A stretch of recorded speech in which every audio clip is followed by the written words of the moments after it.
Rafael, thank you for speaking with me today. I'm really appreciative. Thank you, Chris. Very big Uh, pleasure. Yeah. why don't we start with just a little background on yourself, where you come from, how the guitar came into your life, a little bit maybe about your education? hmm Well, I was born in Malaga, like a very famous painter named Pablo Picasso, or a very famous actor, Antonio Banderas. This is the south of Spain, in front of Morocco, in front of Africa. Right. It's called Costa del Sol in Spanish, no, sun coast, because the weather is really, really very, very good, 300 sunny days a year. So actually, it's a place that invites you more to chill and to relax than to practice 8 hours a day the guitar. And I didn't know that you can study music, that you can be a musician. Of course, I heard the music on the radio, on the TV, but I thought, okay, that are some kind of people, some kind of artists touched by God or something like that are very famous.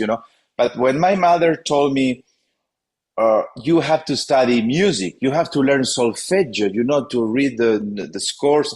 Mama, why? But no, because you have to play an instrument. I say, but I can switch on the radio and just listen to music. We had no internet at the time. So why the world needs another musician? I just can, no, but that's very good. That can, complement your general education. It can make you more and more intelligent. It can develop parts of your brain, blah, blah, blah. Say, no, mama, I want to play soccer, or I want to play tennis, or I want to, no, no, no, no, you have to. And then I had a fight, soccer, music, and my mother won, you know. Maybe today I would have won, but at the time I was only 7. So this is how I started. And I remember coming from my first music lesson crying because it was pure theory for a 7-year boy like me who only liked like physical things, playing on the street and blah, blah, blah. So it was kind of discouraging the first lesson I had in music. And 1 year later, with the guitar, it was a little bit better. I enjoyed playing the guitar, but I never took it seriously. So I was not kind of, child prodigy practicing 10 hours a day with a very mean father, like Beethoven or something, you have to practice the guitars. No, Yeah, no, no. you weren't driven toward that career yet. No, no, no, no. I was like, I asked my teacher, how much should I practice? But the maximum, she told me, it's fine if you practice 12 minutes. I was like, 12 minutes. Okay.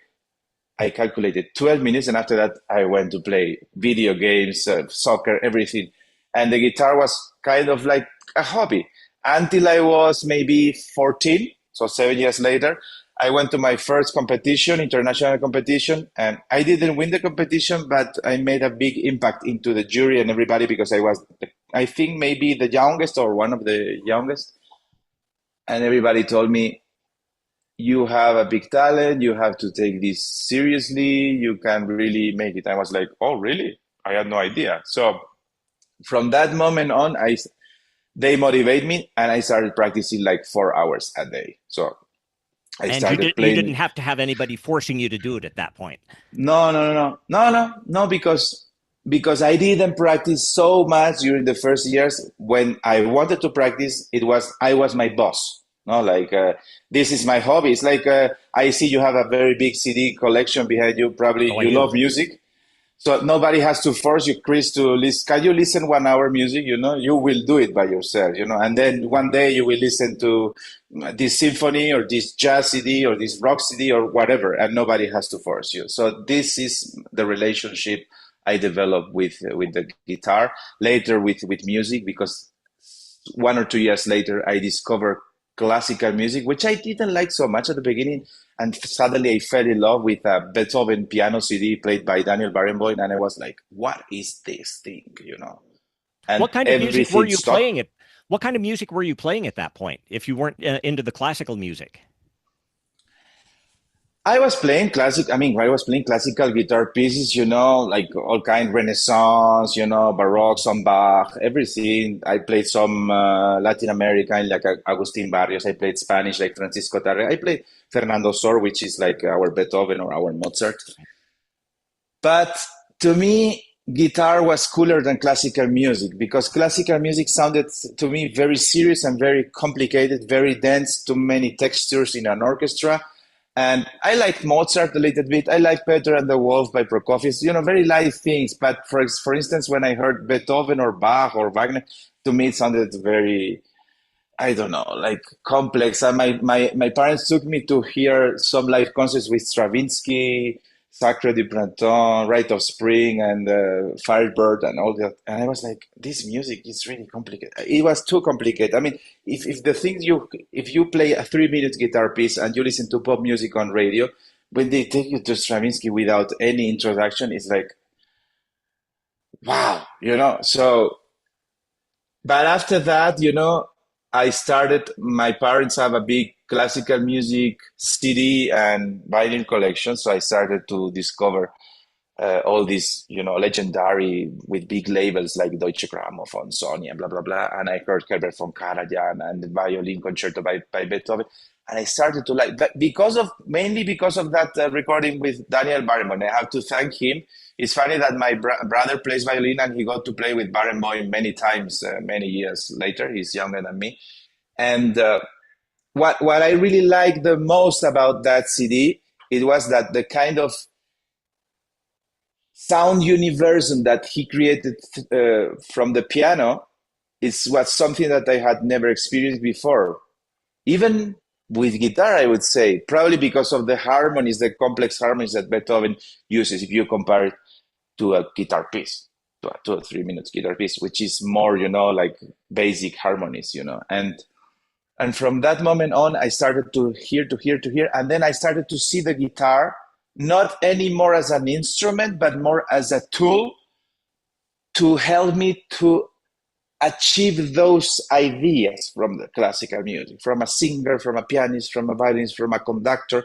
And I suddenly, okay, let's do this orchestral, let's do this pianistic, let's do this like a guitar, let's do this like a violin, let's do it like a voice, but like an opera voice, or like an American singer, or like a flamenco singer.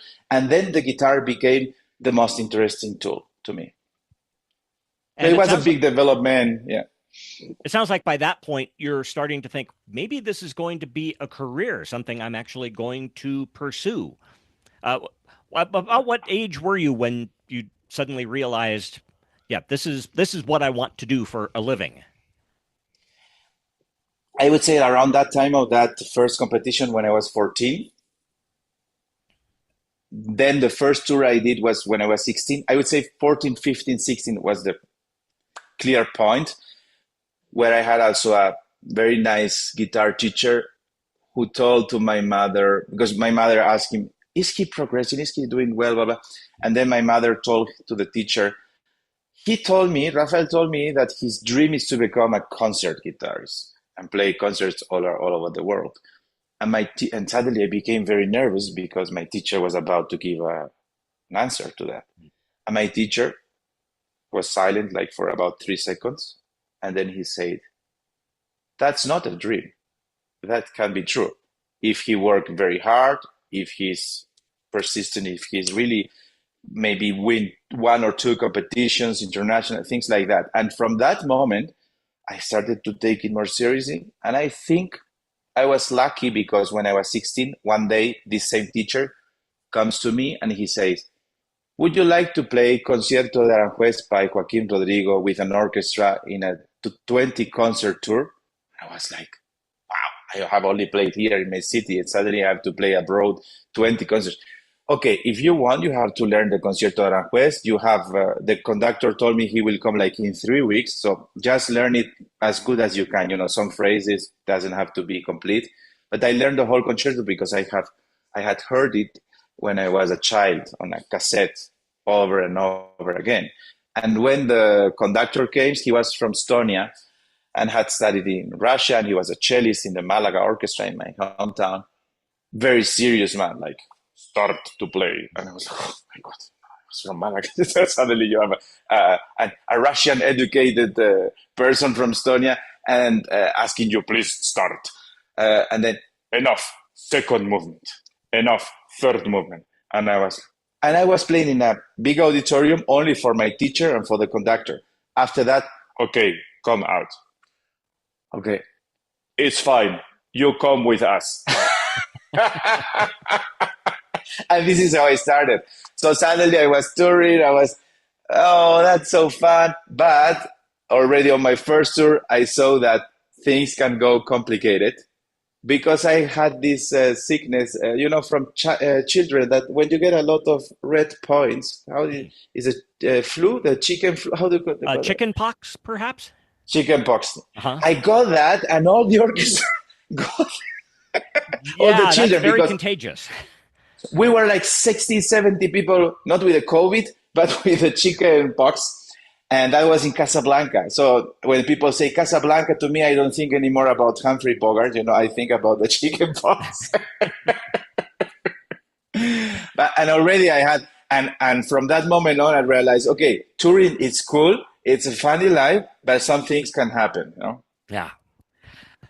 Was playing in front of an audience, I mean, you had an early experience playing in a competition and pretty early playing in front of an audience. Was that an easy transition to make as opposed to just studying on your own? Some people approach, the large audience with a certain amount of fear, and some eat it up right from the start. Where were you on that spectrum? Somehow I had a very profound experience that helped me for all my career and all my life when I was many, many years before I started competing and playing tours. So when I was about the first or the second year, I don't remember exactly. I must have been 8 or 9 years old. I found a guitar CD. After I had been practicing the guitars for some months, learning, and it was painful in the finger. It was difficult. The problem with the guitar, with the classical guitar, is when you start, you cannot play fast. So it's very frustrating because you see all the pianists playing, and the guitar is like ta ta ta. We have to buy sounds. They are expensive. So when I found that recording by a very big Spanish guitar master named Narciso Yepes, who was in the Deutsche Grammophon, who toured all over the world, I heard that and it was like, oh, that's the ready guitarist. He's ready. He can play everything. And I was so fascinated that somehow I had a very deep and spiritual connection with the guitar music until a point where I believed that I was a guitarist in another life, or that thing was too familiar to me. I was listening to that piece for the first time, but I had the feeling I had heard that 1,000 times. So that experience really comes with me in every concert or competition. Whenever I go on stage and I feel a little bit of fear, or my heart is beating, or I'm sweating, I think, trust life because you had that experience and this is your life. And so in a way, somebody is, making me nervous, or I see a jury member or something, I try to remember that little child that was falling in love with something that almost felt part of my family. So this is kind of my umbrella that protect me all over my career. So whenever I have a doubt or something on stage, I remember my first time at Carnegie Hall, I was so nervous.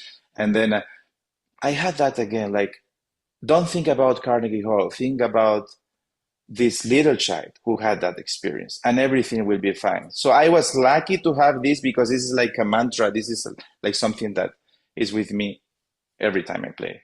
That sounds like something that has stuck with you even to the present day. Not that you routinely get nervous before a performance nowadays with your vast experience, but it sounds like that this sort of mindset remains very valuable to you.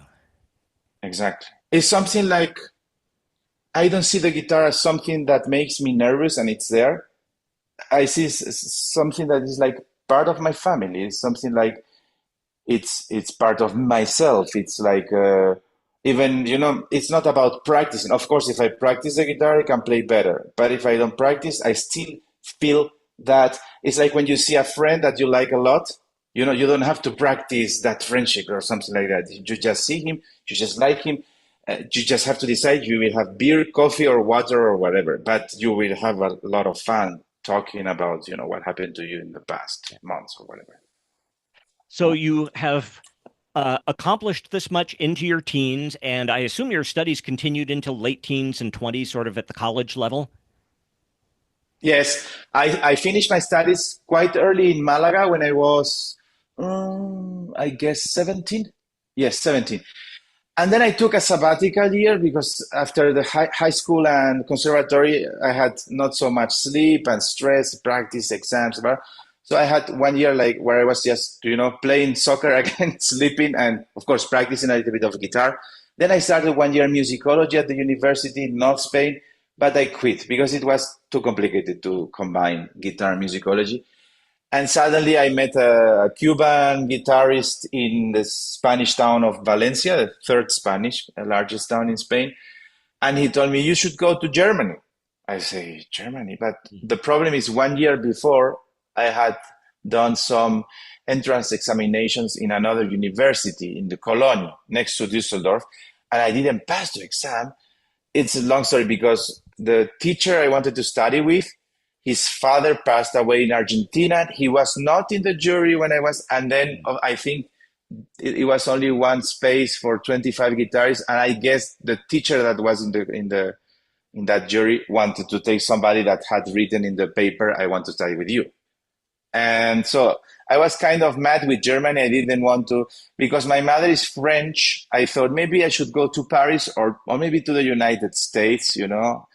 And suddenly that teacher appeared and said, "No, you are really good." But he told me, you know, Spain is a good country to live, but Germany is a good country to work. And I think Spanish people need to go to Germany and Germans need to go to Spain to change a little bit their perspectives and so on. And he convinced me. So I started to learn German again. And he told me, don't worry about the guitar exam. Just practice your German because the Germans are very tough with that. And you really need to have a basic level. So I practiced 8 hours a day German and I stopped playing guitar. And just 1 week before, I practiced a little bit, but he liked my level. He told me, I will tell you, just pass. You have to pass that exam. So I studied in Germany. I became a teacher in Germany when I graduated. I studied 5 years in Düsseldorf at the Schumann University, and then I was a teacher. I believe the youngest teacher in guitar teacher in Germany when I was 24. And at the same time, when I was teaching, I decided to study also 1 year at the Royal Academy of Music in London because I wanted to try, either this English speaking world, either the States or England. And the Royal Academy was a very important point, the guitar class. So I decided, and also to live in a big city. Now it's my fourth big city. And now it's like 23 million in Mexico City, which is absolutely crazy. I'm sure in Reno. I remember in Reno, even it was so nice with the mountains, the snow, the Hmm. little river next to the hotel. Oh, so lovely to have breakfast there. But after that, I realized that yeah, it's very interesting for musicians. I like small places, but in big cities, of course, you can do so much networking, meet so many people, concert exhibitions.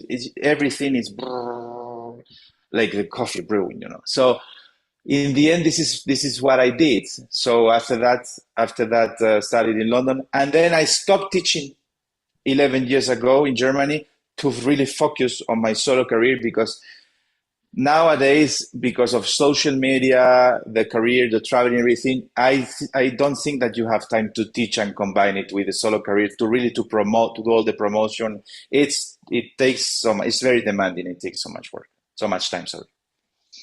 I couldn't help but notice that you do have, for instance, a lot of videos on YouTube available. So if we want to become acquainted with you, and of course, you have several compact discs, several recordings out on the market. Uh, is that basically what you've been doing since that time in your mid 20s, carrying on what has become actually an international career, playing solo concerts, playing with orchestras, other collaborations, which I'd like to get into, and making recordings, YouTube videos, and so on? Is that what your life is looking like these days? Yes. When I was 22, I won 5 competitions that year that really gave me the opportunity to do my first 2 recordings for Naxos and for the Spanish Right. television and radio label. And I started touring. I did my first tour 1 year later in the States. I started touring all South America, Canada, Europe. Some years, like 10 years ago, I started touring in Asia as well, Japan, Korea, China. Yeah, you've been to So like 50 countries or upper yeah, 40s, all over the almost, world. almost, almost all over the world. So I started collecting countries and seeing that as a classical guitarist, our repertoire is not that famous. We don't play Brahms, Beethoven, and Bach, and that's it. They can present you as a pianist or something like that. Right. And it was interesting because all that piano repertoire, all that violin, all that symphonies, it was the music. I mean, look what I have here on my table. No, and just by coincidence, I didn't put it. So this is the music that I was listening all the time, spending my money on CDs, going to the Cleveland Orchestra, going to the London Symphony, to the Vienna Philharmonic, every week, 3, 4, 5, 6, 7 times as a student without money, spending all my money on that. And suddenly, with all that information in my head, like I feel like a classical musician, and I know how conductor conducts, I know everything. Then you go to a presenter and he tells you, no, we don't want the guitar. The guitar has no repertoire. And I was like, but come on, and then, I had to really to fight. I mean, not to fight physically, but I really had to convince all that people, and when I had the tiniest opportunity to perform in a more or less important stage, really I made a huge effort not only to play the guitar well, but to show them that I was phrasing in the classical way, making all the colors, the articulation, the dynamics, the drama, everything, the virtuosic passage, the lyrical passage, all with a very. I remember I did a CD only with piano transcriptions, orchestra, Schumann, Debussy, and suddenly they called me from the classical music station in Vienna. Your CD is CD of the summer. Then they call me from the Robert Schumann house, where his birth house in Zwickau in Germany. Can you come and play this Schumann piece? I was so touched, like, okay, this is, making, but it was not easy. It was not easy at all, And I played once in Korea with the concertmaster of the Vienna Philharmonic, and he told me he really liked my playing, that he never considered the guitar as a serious instrument. I heard 1,000 things like that, but I don't feel like a guitarist. I mean, when I wake up, I have music on my mind. I feel like a musician. That's why I like conducting a lot. I think conductors, they are not playing an instrument. They're just musicians. They are just communicating music through their body, through their soul, through their words. And this is how I feel. But it was not that easy. So I realized that as a classical guitarist, this is what I wanted to say, Chris. You have to play a big variety of projects and offer. That's why I started doing chamber music with different things. I started playing a lot with orchestra from the beginning, from this tour when I was 16. And I started to play also other types of music like flamenco, like more folk, to really, when I have a concert, in case somebody come to my concert, I say, I don't like classical guitar, or I only like classical guitar. I will be able to satisfy every person in the audience. The person that likes Schumann with Herbert von Karajan, the person that see the guitars as a Spanish flamenco instrument, something like that, the person that likes only pop music, and I'm able to convince in the end every person that sits in the audience through programming. And that's very much what you're doing in your concert with Tahoe Music Alive. We have some pieces that were originally written for guitar, Giuliani and Barrios. One that has become kind of a standard guitar work, although it wasn't written originally for the guitar, the Bach Chaconne. But we also have Granada by Lara, a very popular song. We have some flamenco as well. Arrangements like Chopin and Mendelssohn. It's, even in this one concert, a broad variety of music from many, many different parts of the world, too. Exactly. And when you were mentioning Granada by Lara, I was thinking, well, that's kind of folk music, you could say, no? Because it has Spanish rhythms from the flamenco, but I remember listening to my grandmother who wanted to be an opera singer singing that. And then I remember listening to Placido Domingo on the World Cup in Italy, in Paris. And these are classical musicians approaching that. One of my big heroes is Yo-Yo Ma, Mm-hmm. because actually what I try to do is very similar to what Yo-Yo Ma is. It's like he plays bluegrass, he plays Brazilian music, and then next week he's playing Sostakovich's second cello concerto with the Berlin Philharmonic, which is a very dark piece, and then he plays Bach cello suites in a concert hall, but then he plays Bach cello suites on the rooftop of a New York building or something like that, and he plays with a hip hop. is what I want to do. Is you see the cello as a tool or the guitar as a tool to connect with people, not even in the classical music, but in the world. You enrich people's life through your instrument and through music. And then you have suddenly people. I remember when I played at Carnegie Hall first time, Yo-Yo Ma played 2 days before, but in the big hall. I played in the small hall. And I remember 300 people sitting on stage next to Yo-Yo Ma. He was playing with Catherine Strott, Frank Sonata, Sostakovich Sonata, etc., etc. But also Alberto Gismonti, who is kind of like a folk musician or jazz musician from Brazil, who also plays the guitar. And when I saw that, I thought the first thing I thought is, I don't believe how many people entered the Carnegie Hall. 2,800, I believe, something like that, at Stern Auditorium. So I don't believe that 2,800 plus the 300 people on stage, or over 3,000 people, are all classical music connoisseurs and conductors and big maestros. I believe you have people from the street who just heard Yo-Yo Ma is amazing. They saw him on TV playing at Sesame Street or whatever. Okay, let's go. He plays amazing, and he's super friendly at the same time. So he can speak very very well. He's a very intelligent man, so and cultivated. So this is what I want to achieve with the guitar. I want people to see the guitar as a world instrument that can play anything. The first time I played in America, I played George Gershwin preludes in New Orleans, in Bloomington, at the Indiana University. Then I played at Carnegie Hall Star Wars, and then I played La Vie en Rose, France, and then I played Schubert Serenade from Vienna. When I was in Russia, I played Sostakovich or then in Spain, I play all the variety of music of Spain, zarzuela, orchestral music, flamenco, northern dance. And I see when I came to China, I played the Liujian River, what is one of the most folk famous tunes, in front of 2,000 Chinese people, with 80 Chinese people behind me, and with the Chinese Central Television, which is the biggest television in Asia, filming me. And I never played that piece in front of anybody. I did the arrangement 2 weeks before. And people suddenly, you see, are so serious, so concentrated, listening to you or listening to the guitar, And I had amazing experience also in Japan, everywhere. And I think that the guitar, the strongest thing that the guitar has is, of course, it's not its volume or its repertoire, but it is its magic and the way people listen to it through its beautiful sound with colors. You only play one chord. That's why Aranjuez Concerto makes a B minor chord, bring, bring, and it becomes one of the most famous pieces all over the world. And this is what I have tried. So Yo-Yo Ma, it's a person I would like to meet one day. I admire a lot what he, and I completely understand why he's one of most famous classical musicians in America. And he plays, as you mentioned, everything. Music from all over the world, from the popular world, from the jazz, from the bluegrass world, but also the most serious of classical compositions. He's able to bring his skills to all of that.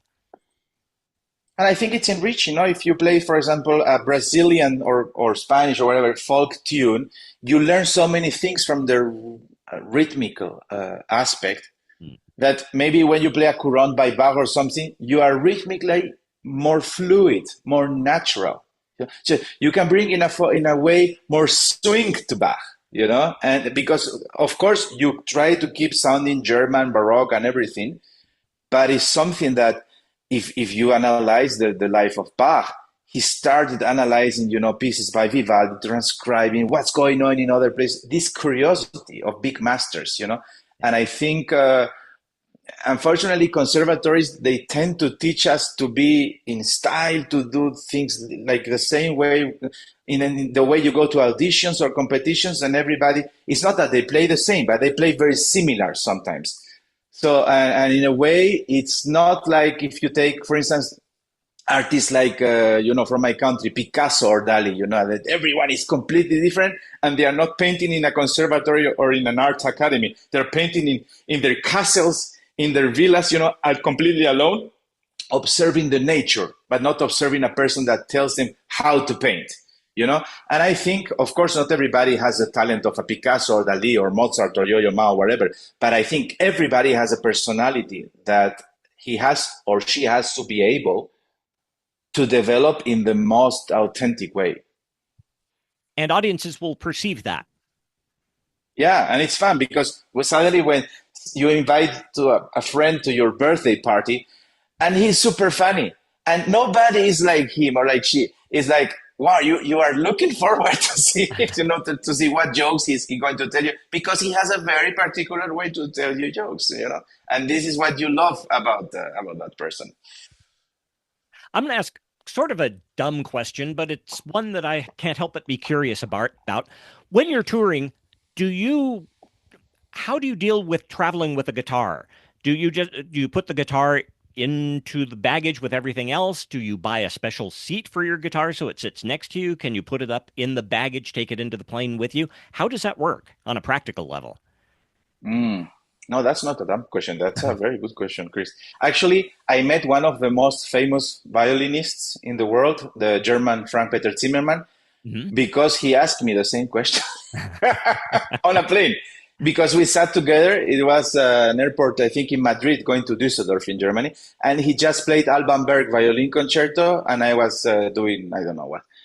And he asks me, and I know who he was, but he didn't know who I was. And then he asked me in English, "Excuse me, are you?" Because I put the guitar in the how do you say in English, cabin baggage, or Uh-huh. like on the yeah. I put it there, and of course he has his Stradivarius also in Sure. front of him. And but of course it's easier to take a violin with you because it's easier. It's like a handbag, something. And he asked me that, and I answered to him, yes, yes, I can take it. And I know who you are. Because I thought, okay, maybe he's a folk guitarist, flamenco guitarist. They have no idea, no clue who are, we play Alban Bergman. But, and then I started to talk to him in German, during the plane. And at some point, he stopped talking to me and he started to practice his Beethoven string trios with his iPad with a recording. And he was kind of conducting. And then I saw that the concert 2 months later in Düsseldorf at the Schumann Hall. Amazing concert. But anyway, he asked me that, and I have a trick to take the guitar with me because, as you can imagine, I have been dealing with that problem 1,000 times, Sure. and I think I took it personal at the beginning when a stewardess or man told me, "You're not allowed. You have to pay. You blah blah blah." I was, I was teenager and an artist and temperamental, and I was like exploding in the airport. You have no idea, but this have to play a very important concert, and I'm going to Bulgaria, I'm going to England, I'm going to here, there, and I have practice. And they were looking to me like, and I thought maybe they were thinking I'm taking the guitar to the beach for some holidays to play No Woman, No Cry by Bob Marley or something like that, just having fun. Because usually the people don't see the guitar as as a concert instrument that you can play solo. It's like you're going to play two chords in a band or something like that, or flamenco or whatever, folk. You know, they don't see a guitarist. Oh, he plays solo. He's like Arthur Rubinstein. They never think like that. They think that you sing or something like that. So it's like that's not important. It's a guitar. Who cares? They're going to listen to his voice. So I started to develop, I started to think, okay, I cannot suffer that much every time I travel with so much stress. Sometimes at 5 in the morning, I'm not a morning person. I'm suffering there, waiting the line for an hour. And when I arrive, I have to argue with the person and blah, blah, blah. So I started to observe how they function on an emotional level, to develop more my emotional intelligence. And then one day, I don't know how, a person asked me at the stewardess, I was with the guitar, is that a guitar?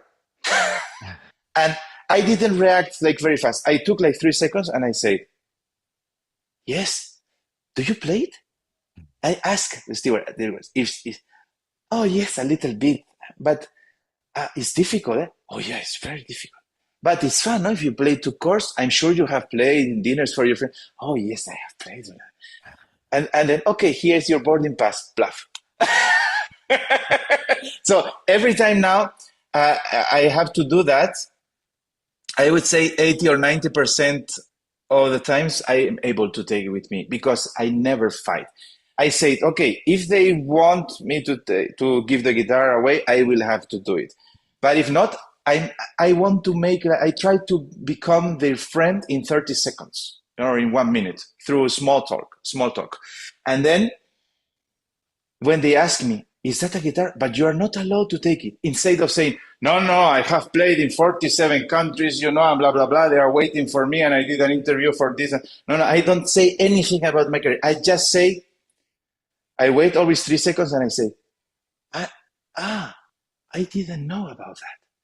And suddenly they start to relax because actually the stewardess is like one person, another person, another person, another person, overweight baggage, blah, blah, blah. No, you are not, and people start to fight. So they are totally stressed. So, and if you arrive there and you look completely quiet and even a little bit innocent or even stupid, you know, a stupid face helps a lot. And then you are like, oh, I didn't know.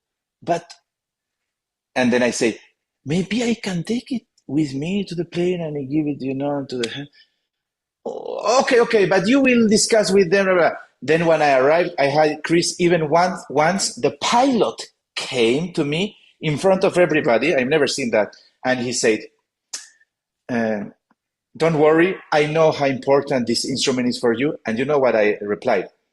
Of course, Captain, as important as the plane is for you.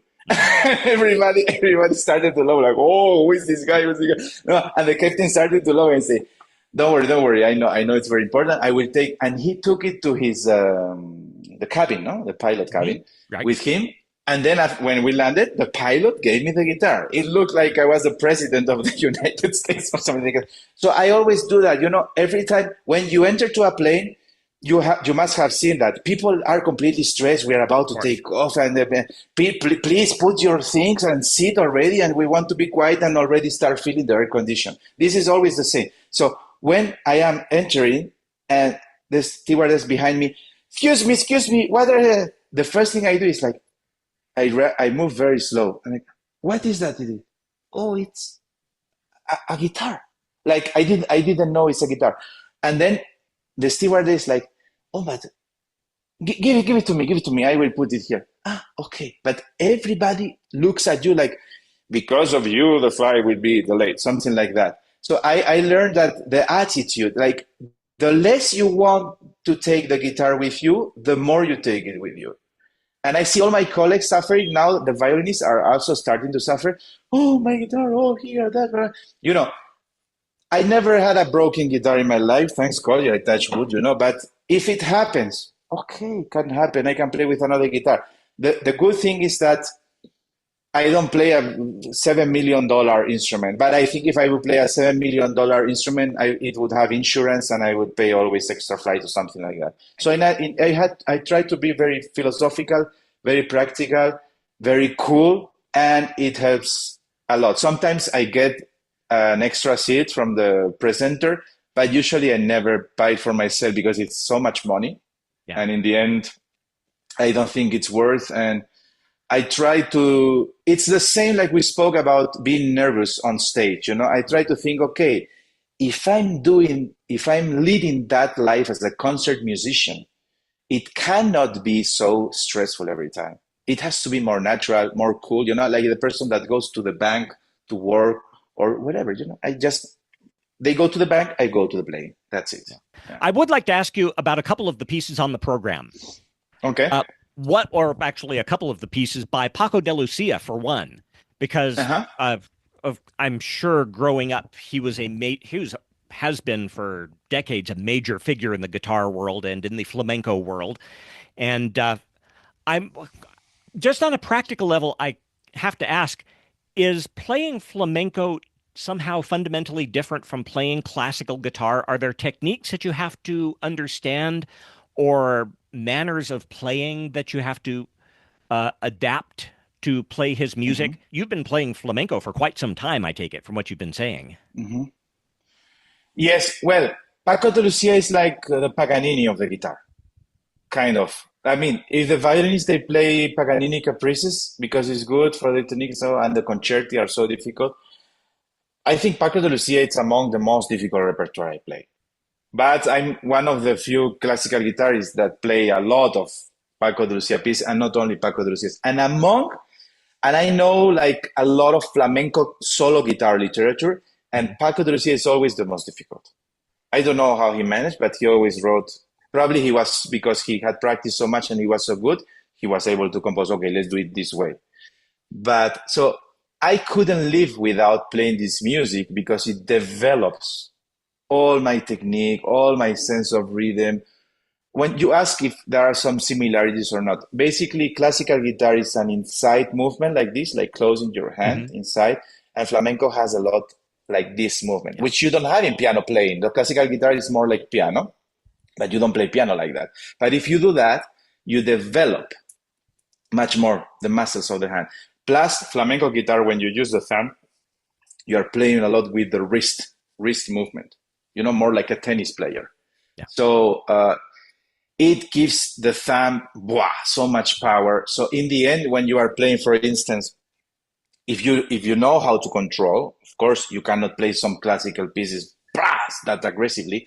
But if, let's say, you find a middle way, you can play a phrase or something, getting a big sound with effortless, very fast, and even you go back to 19th century literature, Giuliani, Sor, Carcassi, Regondi, Merz, everything, and suddenly some passage where classical guitarists are usually stuck, you can play flawless, like yeah, melody with the thumb, with an arpeggio, imitating a crescendo in a Right. Rossini overture or something like that. So it helps a lot.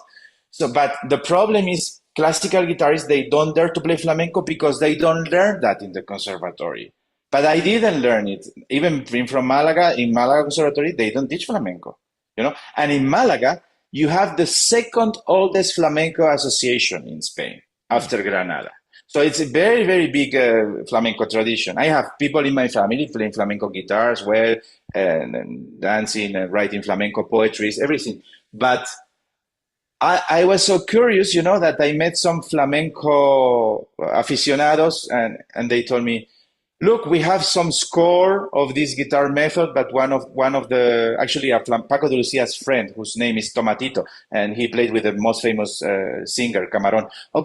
Okay, can I have it? Okay, and I started reading that, and of course, when you start reading flamenco in a 3/4, ta ta ta ta ta ta ta, and you don't know where are the accents and everything, it doesn't sound like flamenco. It sounds like you are playing Mozart or something like that. And it's very difficult. And it took me a while until I started to feel the groove and everything. And it helps a lot. And when you play Concierto de Aranjuez, which is the most played concerto but for guitar, there are many flamenco rhythms there. And even if I don't try to play it like flamenco, it sounds more authentic because all the work I've done. Mm. It's like it's like the discussion: is Gershwin jazz or not? Because some people could argue is jazz. Some people say no, that's not jazz. Jazz is John Coltrane or whatever. But actually, I believe if you know a little bit about jazz harmonies, how to swing, blah blah blah blah, I'm sure you will play Rhapsody in Blue much better. For sure. That a person that only, let's take a Russian piano player that was grown in the tradition or educated in the tradition of Scriabin, Rachmaninoff, Tchaikovsky, and you told him, okay, play Rhapsody in Blue. He never heard jazz in his life. Maybe he's a genius. He will do interesting things. But I think music is about spending time with the style as good as you can. Of course, I never learned flamenco in a traditional way, Right. but I know more flamenco than the person that never heard or played or studied flamenco or never had contact. And of course, coming from Andalusia, from Malaga, I heard that since my childhood, and then I started to really to look like you, like looking for recordings, radio programs, going to concerts. Tonight, by the way, I'm going to listen here in Mexico the most famous flamenco singer in the Hmm. world right now, who is Diego El Cigala. And you know why he became very famous? Because he did what I was talking about, Yo-Yo Ma, or what I'm doing. He started playing with a Cuban Latin, kind of Latin jazz pianist, mixing flamenco and that. Then with Argentinian tango, with Mexican music, with that, and he became very, very famous all over Latin America and Spain. I don't know if he also performs sometimes in the States, but he's incredible. He has a very similar voice to Camarón, to the most famous singer that already passed away, that played with Paco de Lucia. And tonight he's playing, and you know who's playing with him in two songs? Hmm. one of the most famous Mexican band that plays kind of like cumbia. It's called La Sonora Santanera. It's a 70-year-old band that I know the singer. They are incredible. It's like when you listen to this Wynton Marsalis in New York, the Lincoln Center big band orchestra, and you listen to these people, or the Berlin Philharmonic. You know, the ensemble playing, the balance, the sound, the rhythm. It's so good. It's so good. So I think the 21st century will be a century about that, about styles mixing without losing its essence, you know. And sometimes you are able to experience the pure style, sometimes mixed, and musicians exchanging. It's a kind of globalization of music, and not anymore musicians are stuck in their country only playing that, you know. It's like musicians became curious, and I think that will develop all music styles in unknown ways. And of course, we will have always the encyclopedia, the museums, the archives, you know, to see how the style were before. And some people will want to stay in that style, but at the same time, it will develop. That's a perfect note on which to wrap things up, I think. Thank you Thank you very so much, much, Chris. Rafael. It's been a pleasure. Have a great day.